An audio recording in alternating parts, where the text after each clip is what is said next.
In this Sean Speaks episode, I get to speak to you from my heart about an important part of parenting, family life, and a parent's mental health and mindset. I want to help you thrive in how you speak to your kids and how you speak to yourself. Sean Speaks is a live teaching I did with a Zoom room filled with my VIP members. It's interactive, it's spontaneous, it's raw and unedited. If you'd like to go deeper with me, visit my website. My parents' divorce hit me really hard when I was 12 years old. Up until that point in my life, my dad was a really good dad. He coached me in football. He used to play with me, hang out with me. He gave me a love for the outdoors. I remember even though my mom didn't want him to, he bought me a basketball hoop and put it in our front yard for me to play a lot of basketball. I remember after football games, he would take me out for this awesome deli where I would always get like this crab sandwich. And looking back now, that's probably the most expensive thing on the menu. And we didn't have a lot of money, but I really cherish those memories. So when my parents divorced, it was hard. Soon after the divorce, my mom started dating a man, and soon after that, they were married, and I had to make a choice. Am I going to stay up in Northern California or move down to San Diego with my mom and my stepdad? And for me at that time, as a 12-year-old, I mean, it's very, very tough decision, but it was a no-brainer, and I chose my mom. So I moved to San Diego. That's why I say I'm from San Diego.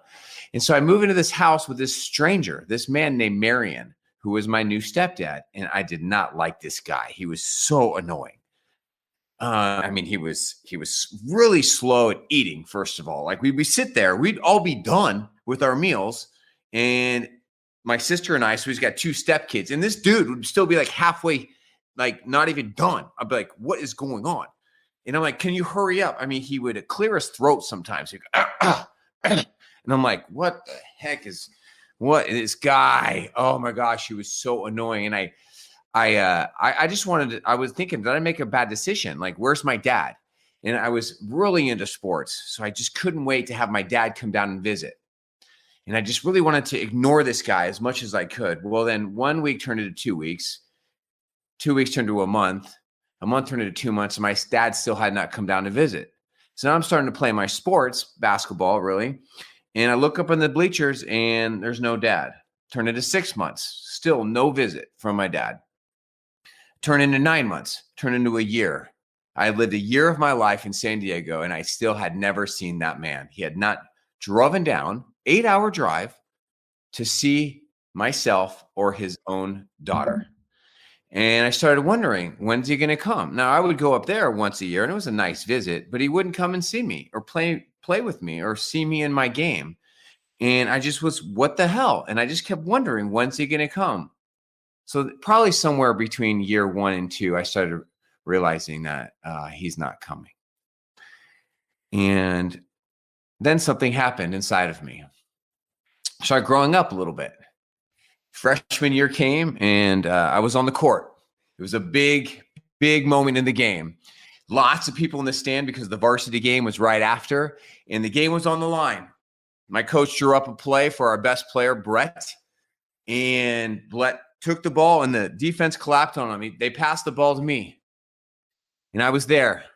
I had a big opportunity for the big shot to win the game. I took the shot. Now, whether the ball went in or not, it actually doesn't matter. What matters that day was who was in the stands. Who was in the stands that day? You know who was in the stands? Is that slow eating, throat clearing home wrecker. My stepdad was there. And as my freshman year came to a close, I realized something, that this was not my enemy, that this man was a kind, wise, gentle man. And he had been patient with me in all my stupidness and my craziness. He was watching me.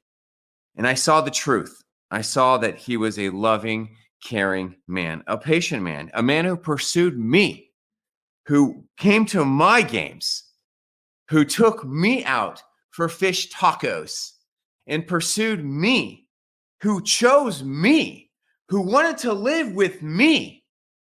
A salty middle school 9th grader, prickly little porcupine The game is on the line. I'm drenched in sweat. And who do I see? Sitting right there next to my passionate mom, I see this man. And you know what? He had been to every game, every freaking game. And I look, what was he wearing? What was he wearing? He's wearing my team colors. And he's cheering for me loudly, cheering for me. So I was wrong. My stepdad was never the villain in my story. He was the cheerleader. He was the cheerleader, joyful, hopeful. Winning or losing, cheerleaders are there, present and on the sidelines, cheering even when the team is down and losing big. He's there. He took me out for fish tacos. He asked me personal questions. He listened to me. He said nice things to me. He modeled emotional regulation for me. He hugged me. He talked to me in a nice way. He showed me how to talk. He showed me how to be kind. He was an alpha male who showed me how to be gentle. He showed me how to eat slowly. And while I avoided other people in my life and I gave up on other people in my life, I didn't give up on him because he was safe and we enjoyed eating fish tacos together. So parents, how do we be a cheerleader in our kids' lives?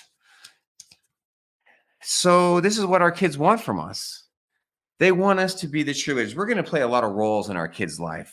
So here's 3 roles. Here's 3 tips for me. What I've learned of working with your sons and daughters for 24 years and working with you for over a decade exclusively. Here's 3 great tips on how to be a cheerleader in our kids' life. Tip number 1 is to have a 5-to-1 ratio of positive, lovely, kind, affirming things you say versus 1 critical or mean. Shine a light on what's bright. Shine a light on what's bright in your kid's life. Catch them winning and point it out.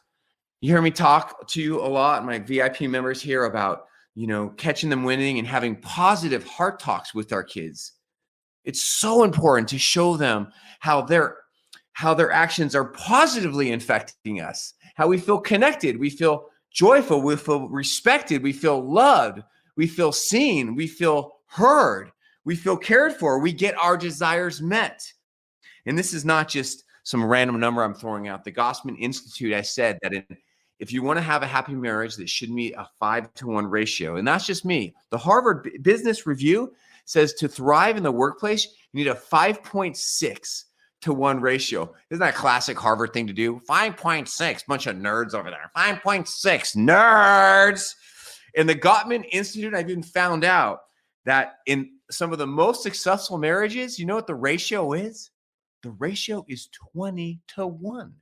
20-to-1. So what are we going to do? We're going to be be all salty and have jacked up ratios with our kids, but then have these great marriages? No, we're going to fill our lives with these ratios. Number 2 thing, listen well. You know what? When you're a sports player and you're down in the dumps and your team is losing, you just want to talk. You want to vent. You want to hurt. You want to whine. You want to get it out. That's what our kids do. They freaking just whine and mope and say stupid stuff and crazy stuff and mean stuff. And they push our buttons and they blame us and they act out and they get defiant. That's what they do. They're kids. We did the same thing. But what do cheerleaders do? Cheerleaders are just there. They're such an important part of sports culture. Positive, cheerful, hopeful. If you've ever been on a boat, then you know that boats can be very, very scary. I got into boating a few years ago, and I have a lot of bad experiences with my boats. I got this one stupid boat. It breaks down every freaking time. It's an old boat. It's my fishing boat. I hate it. I love it. I hate it. I love it. I hate it. I love it. I hate it. I hate it so much. And you know what? When the storms come up and the water comes up and the thing is, I don't know if it's going to break, I look for land. I look for a dock. So how do we be a cheerleader in our kids' life? Is be the dock when the storms surge. Be the dock. You know what? I feel good when I bring that boat in the dock. I made it. I'm safe. Our kids are going to be surging, man. They're just the hormones, the emotions, they're kids. It's our job to not join the circus, to be the present rock in their lives. Parents, thank you for letting me be a positive voice in your life. I love you, and I love your family. If you're sick and tired of those same painful patterns in your parenting or the same painful bad behaviors in your kids, then what are you waiting for? Join me in my VIP membership. I'd love to speak with you and give you the specific tools that you need.